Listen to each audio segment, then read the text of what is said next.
Innal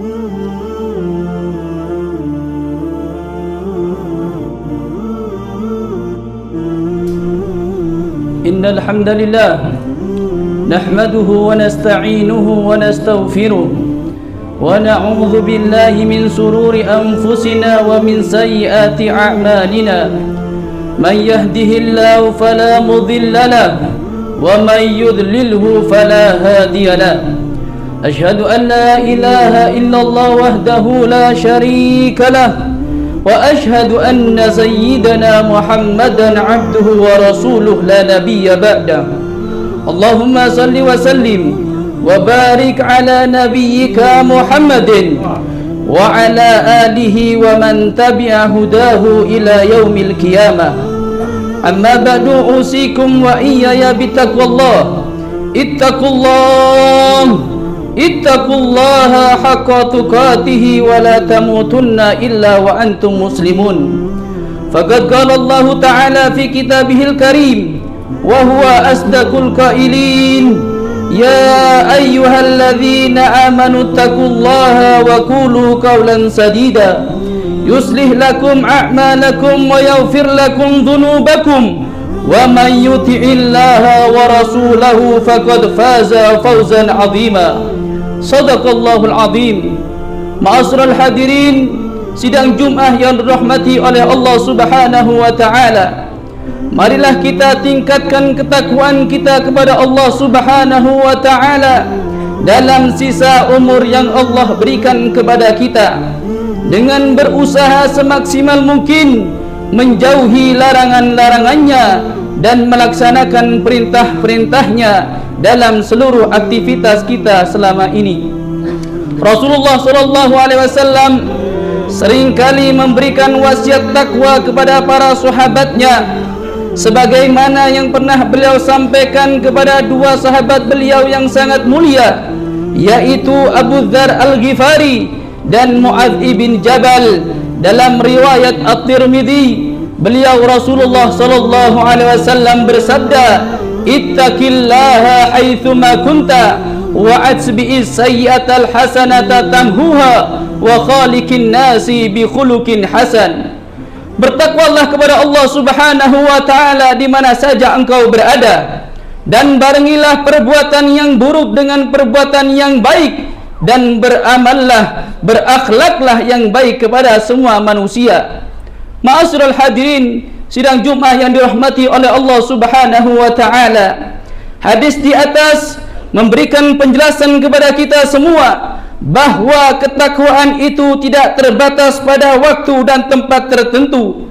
Namun demikian, apa yang difahami oleh para sahabat dari Nabi Muhammad SAW itu bukan hanya kalimat yang sederhana bagi mereka, yang bisa difahami sebagaimana kalimat yang sering kita dengar, mudah kita ucapkan, namun kita acap kali susah dalam mencernanya, apalagi mengamalkannya.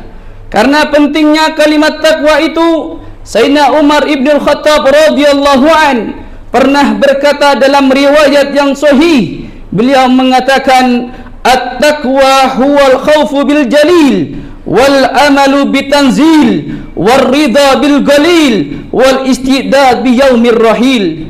Sahabat Sayyidina Umar ibn Khattab mengatakan, takwa adalah perasaan takut kepada Allah Subhanahu wa ta'ala, beramal dengan apa yang datang dari Allah dan Rasulnya, merasa cukup dengan apa yang ada, dan mempersiapkan diri dalam menghadapi hari akhir, yaitu hari akhirat. Ma'asyiral hadirin yang dirahmati oleh Allah Subhanahu wa ta'ala, bagaimana cara yang benar agar kita takut kepada Allah, beramal, menyiapkan diri menghadapi hari akhir? Jawabannya adalah tidak lain dan tidak bukan, yaitu kita harus mempunyai ilmu, kita harus menuntut ilmu, harus hadir di majlis-majlis taklim, dan harus mengaji daripada ilmu syariat Allah Subhanahu wa ta'ala. Karena mustahil bagi kita akan takut kepada Allah, bisa beramal dengan benar dan punya bekal untuk hari akhir kecuali dengan ilmu. Sebagaimana Imam Ibn Ruslan mengatakan dalam kitabnya Zubat, Beliau mengatakan, wa kullu man bighairi ilmin ya'malu a'maluhu mardudatun la tuqbalu. Setiap orang yang beramal dengan tanpa ilmu, maka amalnya akan ditolak oleh Allah Subhanahu wa taala. Sebanyak apapun amal ibadah kita, sebanyak apapun solat yang kita lakukan, sebanyak apapun puasa yang kita lakukan, sedekah dan amal lainnya, kalau tidak didasari oleh ilmu, maka semua akan sia-sia di sisi Allah Subhanahu wa taala. Ma'asyiral hadirin yang dirahmati oleh Allah Subhanahu wa taala, tidak ada alasan bagi kita untuk tidak mencari ilmu, untuk tidak mengaji lagi. Mungkin alasannya adalah jarak yang jauh, usia yang sudah tua, derajat dan ilmu yang sudah kita miliki, bukan menjadi alasan kita tidak mengaji lagi. Seandainya jarak menjadi sebab kita tidak mengaji, menuntut ilmu, maka Rasulullah sallallahu alaihi wasallam tidak akan bersabda utlubul ilma walau bisin, carilah ilmu walau jauhnya ke negeri Cina. Seandainya pula usia menjadi alasan kita tidak boleh mencari ilmu, maka Rasulullah sallallahu alaihi wasallam tidak akan bersabda utlubul ilma minal mahdi ilal lahdi, carilah ilmu mulai kecil sampai ke liang lahat. Begitu pula seandainya derajat dan jabatan yang kita miliki menjadi alasan kita tidak mengaji dan menuntut ilmu, maka manusia yang paling tinggi derajatnya di sisi Allah, yaitu Nabi Muhammad sallallahu alaihi wasallam, pantas tidak menambah ilmu. Akan tetapi kenyataannya Allah katakan kepada Nabi Muhammad sallallahu alaihi wasallam, wa qul rabbi zidni ilma, katakanlah wahai Muhammad, ya Allah, tambahkanlah daripada ilmuku. Ma'asyiral hadirin yang dirahmati oleh Allah Subhanahu wa taala, akhir-akhir ini kita banyak mendengar daripada orang tua menjerit, dan bahkan ada dari mereka daripada menangis. Kenapa? Karena perilaku anak-anaknya yang semakin hari semakin tidak punya tata krama, budi pekerti dan akhlak kepada orang tua. Ini fenomena yang terjadi di tengah-tengah kita saat ini. Kenapa hal tersebut terjadi? Karena kita sebagai orang tua tidak mau mendidik dan mengajarkan ilmu agama kepada mereka. Kita tidak mengenalkan kepada mereka tentang Allah, tentang Nabi Muhammad, tentang syariat yang dibawa oleh Nabi Muhammad sallallahu alaihi wasallam.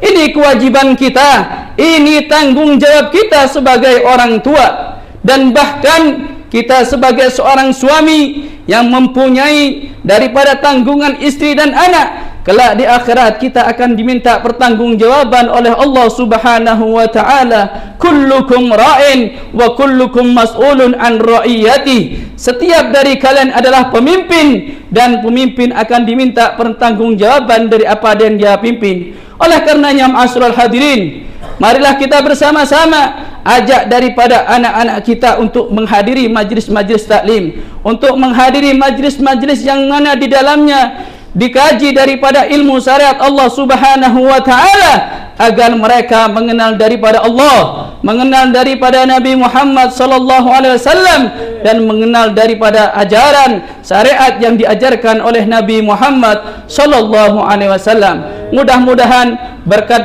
daripada khutbah yang singkat ini, Allah Subhanahu wa taala menurunkan daripada hidayahnya kepada kita, menurunkan daripada pertolongannya kepada kita, menurunkan daripada taufiknya kepada kita, sehingga kita semua menjadi orang-orang yang soleh solehah. Begitu juga anak turun kita dijaga oleh Allah dari fitnah akhir zaman dan menjadi anak yang soleh solehah. Amin ya rabbal alamin.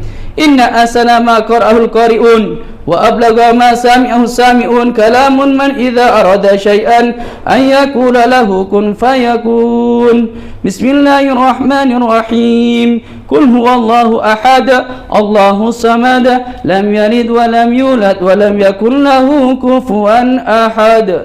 Barakallahu li wa lakum bil Qur'anil azim wa nafa'ani wa iyyakum bidzikril hakim. Fastaghfiru innahu huwal ghafurur rahim.